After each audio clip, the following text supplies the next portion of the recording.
Salam alaikum wa rahmatullahi ta'ala wa barakatuh, mes frères et sœurs. Nous nous retrouvons pour la suite des fondements du droit musulman, Ilm Usul al-Fiqh de Abd al-Wahhab Khalaf, rahimahullah, avec donc la quatrième source, al-Qiyas, le raisonnement analogique. Nous avions vu donc le troisième point avec les constituants du raisonnement analogique, le Qiyas, la définition de la raison d'être du jugement, al-Illa, et aujourd'hui nous allons voir les conditions qui déterminent la raison d'être, al-Illa.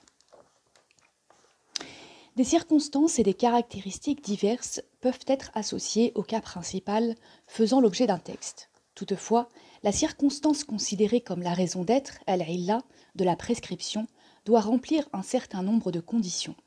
Ces conditions ont été définies par les Usulî à partir d'une étude attentive des raisons d'être mentionnées dans les textes, de la définition de la raison d'être, ainsi que de l'objectif visé par la recherche de la raison d'être, à savoir transposer le jugement du cas principal au cas subsidiaire. Nous examinerons ci-dessous les conditions sur lesquelles les spécialistes sont d'accord, en laissant de côté quelques autres qui ne font pas l'unanimité.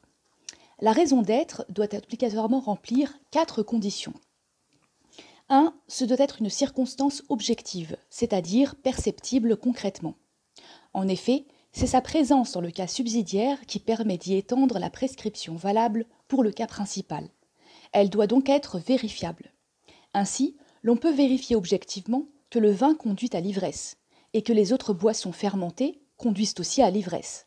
On peut également vérifier que le caractère de bien fongible et mesurable des 6 sortes de biens mentionnés dans le texte interdisant l'usure se retrouve dans d'autres sortes de biens. Par conséquent, la raison d'être sur laquelle se base un jugement ne saurait être un fait caché ou non observable objectivement, puisqu'on ne pourrait alors vérifier sa présence ou son absence. Ainsi, ce n'est pas le fait que le sperme du mari soit arrivé dans l'utérus de la femme qui me permet d'établir la filiation, mais bien l'existence d'un contrat de mariage. Ce n'est pas la satisfaction du vendeur et de l'acheteur qui permet de valider une transaction commerciale, mais bien leur consentement exprimé par un contrat. Ce n'est pas la maturité intellectuelle qui permet d'établir que quelqu'un a atteint l'âge de la puberté, mais bien le fait qu'il ait atteint l'âge de 15 ans ou que l'un des signes extérieurs de la puberté soit apparu. 2. On doit pouvoir l'évaluer de façon précise. La raison d'être du jugement doit posséder une manifestation concrète précise afin qu'on puisse déterminer si le cas subsidiaire est équivalent au cas principal.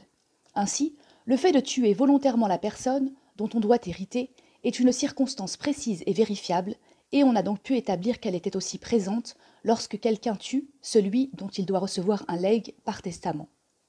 L'atteinte aux droits d'autrui, commise lorsque quelqu'un surenchérit sur le contrat de vente conclu par un autre, est une circonstance précise dont on a donc pu vérifier la présence lorsque quelqu'un surenchérit sur le contrat de location conclu par un autre.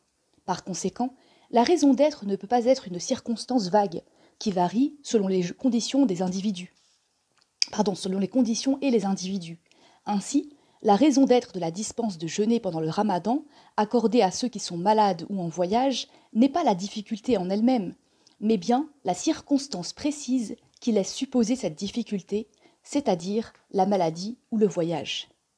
3. Ce doit être une circonstance adéquate, c'est-à-dire que lier l'application de la prescription à la présence de cette circonstance doit permettre de présumer que le but de la prescription sera ainsi réalisé. En effet, c'est le but de la prescription, le bien que les législateurs veulent procurer aux musulmans ou le préjudice qu'il veut écarter d'eux, qui constitue la justification véritable de la prescription. C'est uniquement parce que la réalisation de ce but n'est pas toujours vérifiable objectivement que l'application des prescriptions ne peut lui être liée. On a donc recours, pour établir l'applicabilité ou la non-applicabilité d'une prescription, à la présence ou à l'absence d'une circonstance objective adéquate, appelée raison d'être, permettant de déduire que le but recherché par le législateur est effectivement atteint. Ainsi, le fait qu'il provoque l'ivresse est une raison d'être adéquate pour l'interdiction du vin, puisque baser l'interdiction sur cette circonstance permet de préserver la faculté de discernement de l'être humain. La volonté délibérée de tuer est une raison d'être adéquate pour l'application du talion, puisque baser l'application du talion sur cette circonstance permet de préserver la vie humaine.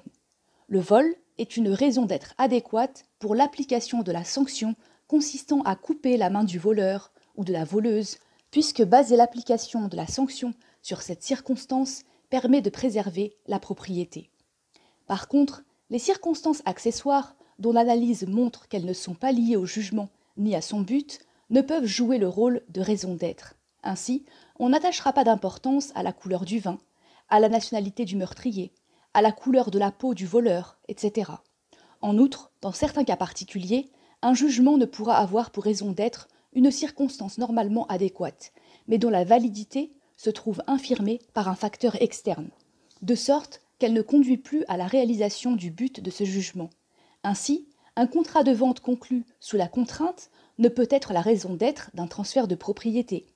Un contrat de mariage ne peut servir à établir une filiation s'il est prouvé que les époux ne se sont pas rencontrés depuis, ou l'âge de la majorité légale ne peut servir de raison d'être pour déclarer responsable un aliéné. En effet, dans ces cas précis, le contrat de vente, le contrat de mariage ou l'âge de la majorité légale ne sont pas des raisons d'être adéquates pour fonder le jugement, puisqu'elles ne permettent pas de présumer que le but du jugement sera atteint. 4. Ce ne doit pas être une circonstance spécifique au cas principal, c'est-à-dire que la circonstance considérée doit pouvoir se retrouver chez un grand nombre d'individus et dans d'autres cas que le cas principal. En effet, si l'on recherche la raison d'être du jugement valable pour le cas principal, c'est afin de pouvoir transposer ce jugement à des cas subsidiaires. Une raison d'être ne se trouvant que dans le cas principal ne pourrait servir de base à un raisonnement analogique. Ainsi, puisque l'on explique les prescriptions spécifiques au prophète sallallahu alayhi wa sallam en considérant que leur raison d'être est le fait qu'elles concernent le prophète sallallahu alayhi wa sallam, ces prescriptions ne peuvent servir à établir une analogie. De même, le raisonnement analogique serait impossible si l'on disait que la raison d'être de l'interdiction du vin est que le vin est du raisin fermenté, ou que la raison d'être de l'interdiction de l'usure sur les 6 biens mentionnés par les textes est que ces biens sont de l'or ou de l'argent, etc. Le caractère indispensable de cette dernière condition a parfois fait l'objet de divergences parmi les spécialistes. Ce désaccord est toutefois injustifié, et il faut bien la classer parmi les conditions fondamentales du raisonnement analogique.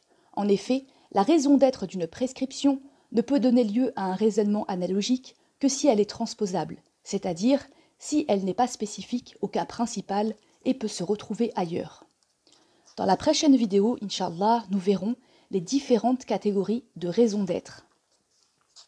Wassalamu alaikum wa rahmatullahi ta'ala wa barakatuh.